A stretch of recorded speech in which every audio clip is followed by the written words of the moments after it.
The 2024-25 Premier League campaign is on the horizon. In preparation, we're previewing every single team and discussing how they'll shape up over the next campaign. We take a look at the transfer business conducted by the teams so far and offer suggestions of who else they should move for before the season gets started. In this video, we discuss Ipswich Town. It's their first Premier League campaign in 22 years and we look at whether their squad has what it takes to compete in the top flight. We also analyse their business so far and what else they need to increase their chances of survival. This is our 2024-25 season preview for Ipswich Town. Alright, let's talk about Ipswich Town then. We're going to start by looking at last season. That's how we like to start all of our previews. Obviously, Ipswich coming up from the Championship last year. At the first time of asking, they've gone back-to-back promotions. What a successful campaign it was for McKenna's side. Yeah, an incredible achievement, not only last season, but the last 2 years, back-to-back is... something not many teams can say they've done, if any. I think Southampton were the most recent side to do it before Ipswich. I mean, it's incredible, absolutely incredible. So fair enough to Ipswich, but this is the biggest test now into the top flight once again. It is a very, very tough league. Ipswich are up against it coming into the Premier League, but at the end of the day, obviously there is some expectation going into this season.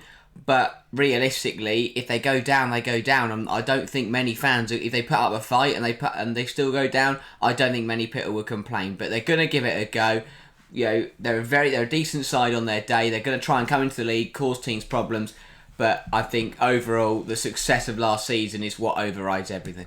Yeah, I completely agree to a degree. I think obviously, yes, it's a bit of a free hit season. It's their first Premier League campaign in 22 years. However, I still think the fans will want them to give it a good fight. And I think they will give it a good fight. If they go down bottom of the league with 5 points, I think everyone will be very frustrated. Yes, but it is still a free hit season. It's in the Premier League for the first time in 22 years. It's for the fans, for the players, for the coach staff. It's going to be enjoying that campaign and seeing what they can get from it. But yeah, what they're doing so far looks fairly good. So let's have a look at incomings and outgoings. We're going to start with the outgoings because I've not listed all the loans and the players that have left on frees that perhaps weren't really in the squad. But the one to note, Caden Jackson going to Derby County on a free. He's been a fairly consistent player for them, and in the fact he's played quite a bit. He's never really been a reliable performer though, and I don't think this will be a big miss for them. No, by the sounds of it, the fans aren't too frustrated to see him go, but he's been there, for a decent period.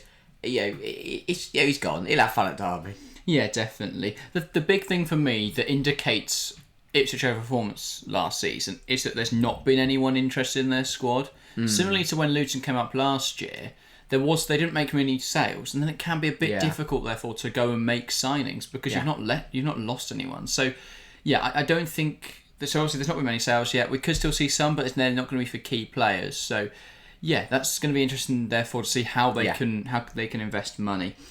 Talking of incomings, then instead. First up, Jacob Greaves joining from Hull City, the left-footed centre-half, £18 million. I think it's a little steep, but other than that, I don't think this is a bad deal at all. No, I really like him. He's a very good player, very solid for Hull. Another, very good Hull player that we're going to see coming up into the Premier League. And if he's anything like Maguire, the likes of Maguire and Robbo have been, he's going to be a very, very tidy player. But yeah, good deal for Ipswich. It makes sense. You're bringing players. It's a no-brainer for Greaves as well. It's a chance to play in the top flight of English football. Yeah, he's a very, very decent addition. Yeah, definitely. And the fact he's played in a senior system that's very possession dominant, and the fact that McKenna plays a style that is very much based around moving that ball quickly, playing with the ball at feet. It's going to be interesting to see what his style looks like this season, McKenna, because obviously adapting to the Premier League is very difficult, and I think if he comes in and tries to play the way he has in League One and the Championship, Ipswich are either going to be very successful and they're going to surprise everyone, a bit like Brentford did a few years ago, or they're going to lose every week. So it's going to be interesting to see whether he does make alterations. I can't imagine it will be identical to what we've seen. No. There will be a little bit more caution rather than just a bit of gung-ho that it can be at times. Exactly, you don't want to be like Vincent Kompany. But because I think McKenna, like Rob Edwards did, will prioritise the team over the football. Yeah. But yeah. The other signings then, Liam Delap, obviously also a former Hull loanee, £15 million from Manchester City. I think this is an interesting one. For me, Delap is a good forward, but at £15 million, he hasn't really proven to be a prolific goal scorer. Well, that's the thing. I think it's a decent deal. My worry is that you're coming into the Premier League and you've signed he's not a. For me, I would have gone from. I'd try to find a more Premier League proven goal scorer, someone that has played in the league before and can bang in 5, 10, 15 goals. I might eat my words. They are hard. Okay, maybe not 15 goals, but who's played in the Premier League and week in, week out. More of a proven player, really, for me. But I might eat my words coming this season when Delap scored 10 and Ipswich are staying in the Premier League. Yeah, very, very true. And then obviously they've signed Arjen Muric in goal as well. This is a big upgrade, though, I think, over Walton, who played, and Hradky, wasn't it? Played a lot last season. I think £8.2 million, really good price to pay. I think Muric will be a solid addition. He was really good when Burnley actually brought him in over Trafford. He's not great playing out from the back, but he's a good goalkeeper. He is. I think you have to take that Burnley campaign last season out of the situation. When you sign him, on paper he's a good shot stopper. Over his career he has shown he's a very good goalkeeper. Last season at Burnley wasn't the greatest. I mean, yeah. Well, he didn't play for the first few months, and he did play the last 5 games, and he was more solid. He was a bit more solid. Was it him that had the howler at Anfield? I can't remember. Well, he scored an own goal in one game as well, but forget about that. It's a fresh start. He's a decent keeper. I think he'll do well. I think it's a big upgrade on what they've got already. So I think that's the most key thing. Let's have a look then at Ipswich in the squad screen then. It's going to be, we'd expect to be a 4-2-3-1. Again, I can't see any huge changes there. It might be slightly more defensive, and we'll be interested to see what they do with this team. So in goal, Muric and Walton. Hradky isn't on their football anymore, so I'm not sure whether he has left the club. I think he did. So that would explain that. But it's quite interesting to see. So they don't really. They've got those 2 goalkeepers. I think they're fairly solid there. They're not going to sign any more. Yeah. So that seems to be fairly sorted. Back 4, then we're going to start at right back because they are quite stacked now. They've got Tuanzebe, they've got Johnson, they've got Clark, and they've got Donasian. So obviously they've just signed Ben Johnson. I don't see him starting over Tuanzebe. I'm not sure what they're going to do there, but for me, Tuanzebe is a better player. Yeah. Oh, that's an interesting one. I don't know. Yeah, that is actually it's tough. I haven't really thought about that one. I think they're both good players. They're going to provide good competition. I haven't put Ben Johnson on the incoming, so we'll add that when we do the graphic. But Tuanzebe, for me, is going to suit what they want to do in possession more, because obviously Leif Davis a very attacking left back. Tuanzebe much more defensive in how he plays. So if they want to have a bit more balance there, because you look at the side and that right wing, or how it's tend to play in the Championship, that right wing holds the width a lot more. The left wing tucks in to allow Davis to overlap. And I think having Tuanzebe there, Ben Johnson can play that role, but having Tuanzebe there will work much nicer, I think. And so I expect he'll start there. But Ben Johnson's a really reliable backup. I think they'll probably keep Harry Clark as an okay third choice. Favourite. For me, Donasian can definitely leave. Yeah, I don't think Donasian will cut it in the Premier League. But I think, Tuanzebe, Johnson, Clark, they all provide a good competition. Fans adore Harry Clark. And Johnson, Tuanzebe are probably your front runners to start. Yeah, fair enough. Then at right centre half, you've got Wolfenden and Edmondson. I think they'll be fairly okay here. Yeah. Obviously, Luke Wolfenden, the captain, I don't think they're going to remove him from the side. And then on left centre half, they've got Greaves, who I think will come in and start over Cameron Burgess, and then Elkan Bagot as well as a third choice. I think they might keep him around in the squad this season. I know he's had a few loan moves, but even if it's just to sell more shirts in Indonesia, I don't think it's the worst thing in the world that he stays around. At left back, they've got Leif Davis, who will start every single match if he's fit. The question mark, because I don't know enough about Indaba, but the question mark is, do they have reliable cover there, or should they go out and get a left back? It's interesting. I think, obviously, as you say, Davis will start every single game, even if he's injured. But that is the worry. If he does get a knock, then what do you do? Who do you play there? To be fair, Ben Johnson can play at left back, so it's not really a huge issue there. And obviously, if they are looking at playing more aggressive with the left back and defence with the right back, I think we might see more of Johnson on that left-hand side than on the right-hand side. Yeah, because he is quite an attacking fullback.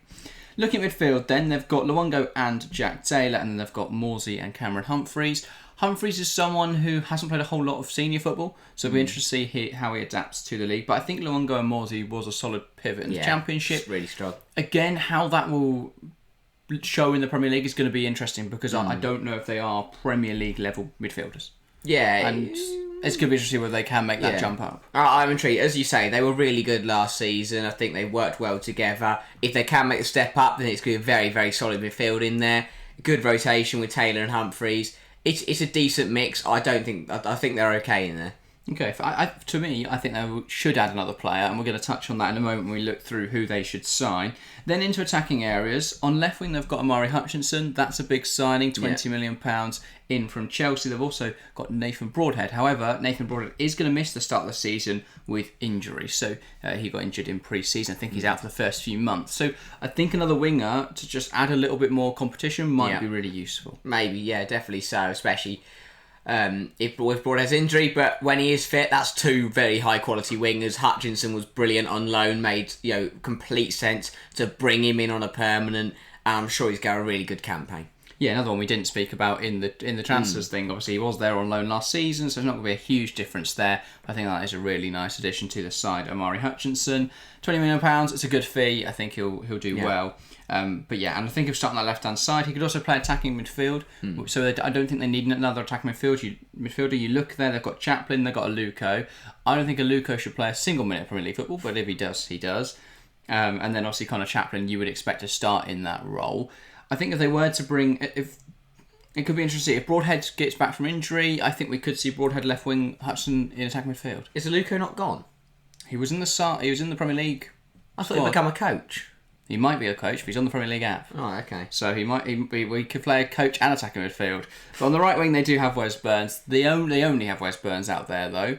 So I think adding a right winger could be really useful. Yeah, definitely so. So that's going to be an area I think they should target. Through the middle, I'm not sure what they're going to do this season, but they've got Delap and they've got George Hurst. So that's not too bad. El Hamadi and Ladapo.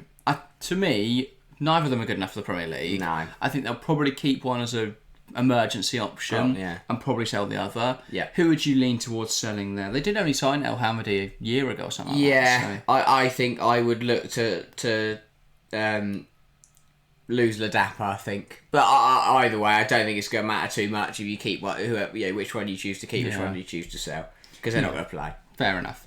Let's go on to some transfers then. First up, I'm going to say Ben Sheaf at Coventry. Now, he's been linked with a lot of clubs in the Premier League because he's a really solid player. However, if Ipswich act quickly here and if they put enough money in front of Coventry, I think Sheaf would be a perfect addition to their midfield. You look at his numbers and they are absolutely incredible. Progressive passes in the 96th percentile, which could be really useful for Ipswich this season, being able to get that ball forwards. Tackles up in the 98th percentile. He's going to add a lot of steel to that midfield. The thing about his FPRF profile that impressed me the most is he just seems to be brilliant in every area. He can score goals. He can create chances. He can progress the ball. He's a great passer. He's a good tackler. He's combative in there. For me, he is the perfect addition to that Ipswich midfield. I would have him starting alongside Luongo. I think that would give you a nice balance there with Morsey as a rotation option and obviously Taylor as well. I think Sheaf completely transforms this side. Yeah, very, very tidy player. As you say, he's been linked with some, very highly with a lot of clubs because he is such a good player. He definitely deserves that step up. And again, this is feel like similar to the Greaves signing. It's a great opportunity for him to step up into the Premier League and show everyone his quality. Yeah, definitely. So let's get on to the next one then. Now, this one's a bit more of a gamble because he plays at Angers in Ligue 2, but it's Farid El Malali. I think he would add a lot to this Ipswich team because they are a little bit light now in wide areas because they've only got Wes Burns on the right hand side. They've got Broadhead who's injured and Amari Hutchinson on the left hand side. So having someone who could play both flanks would be really useful. He's a left winger predominantly, but he can play right wing. He's right footed, so he tends to cut inside, which again is really useful because that can allow for Davis to overlap. And if you look at his numbers, they're really strong. He has a high 81st percentile for non-pen goals and non-pen XG. Gets lots of shots away, which I think is a really useful quality. And he's a very good dribbler. Successful take-ons up in the 95th percentile. Now, obviously, that is in Ligue 2. Yeah. But I think that could be fairly translatable into the Premier League. If he can come and just add a little bit. I don't think he'll start.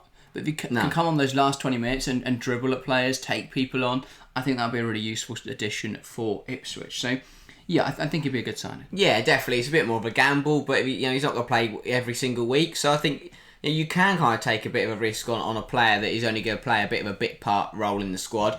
Because if he comes in and does well, he does well. If he doesn't, he doesn't. It's not that big of a deal, but it's more of a thing. If he comes in and does well, you've signed yourself a really good player. Very true. Now, the big marquee signing, someone which have actually been linked to, is Jack Clark from Sunderland. I think he would be a fantastic addition. It's been quoted around the £18 million mark, which is pricey, but it's worth it for the player you're going to get, because as you look at his FPRF profile, everything seems to be in the 99th percentile for progressive carries, successful take-ons, touches in attacking penalty area, shot creating actions, and shots total. He ranks in the 99th percentile for his position in the last 365 days. That's really, really strong.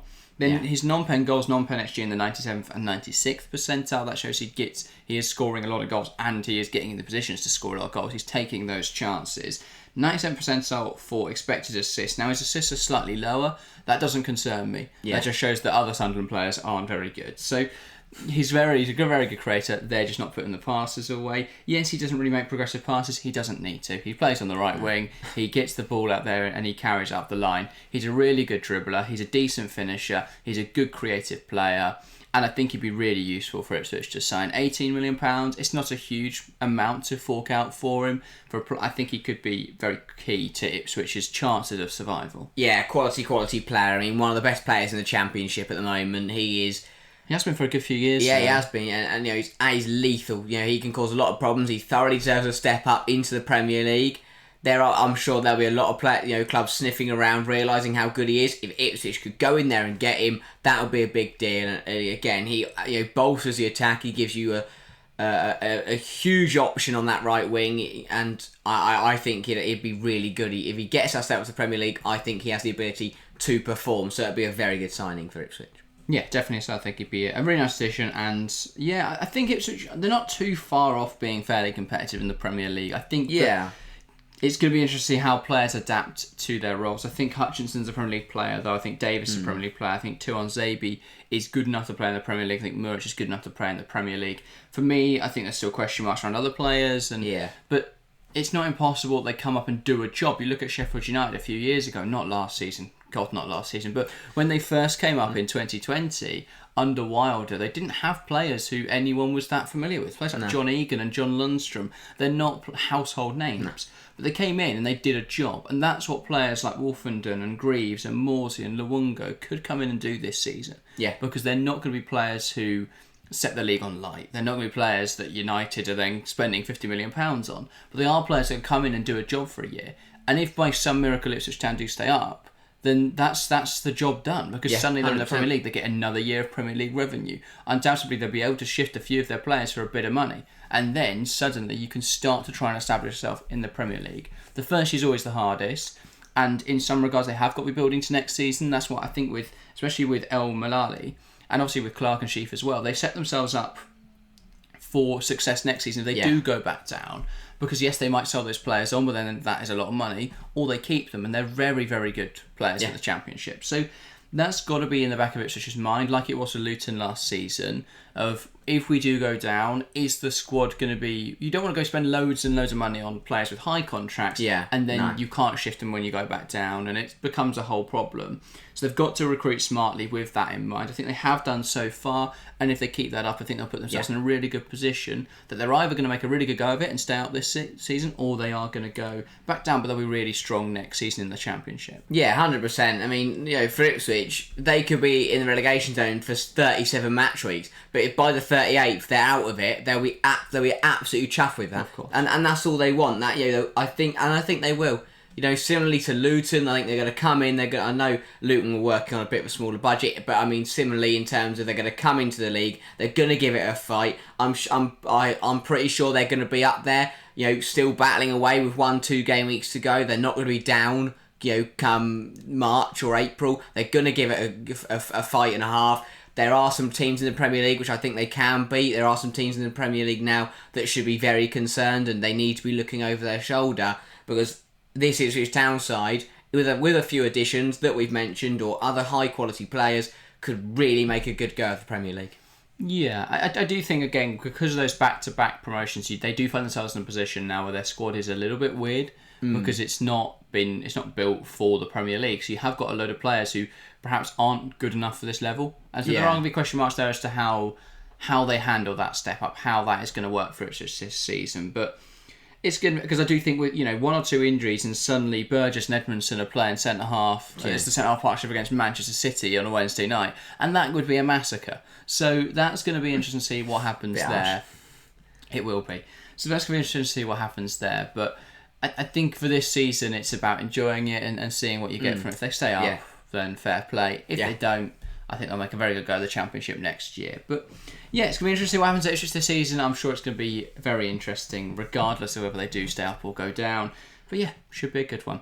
That's everything, though, from this preview. If you've got some thoughts, leave them in the comments below. If you're an Ipswich Town fan and you think what we've said is blasphemous and they're going to stay up and they're going to win the league, then feel free to comment that as well. But yeah, we do always enjoy your rational takes in the comments section, or just slandering Harry, that also works. But yeah, if you are enjoying these previews, there's going to be another one on screen now where we speak about Fulham and what they're going to do this season. So go and check that out, or go and check out any others from the series. We're now halfway through the Premier League previews, and we've got another 10 to come in preparation for the 24-25 season, so look out for all of those. But that's everything from us today, so thank you guys very, very much for watching, and we'll see you next time. See ya.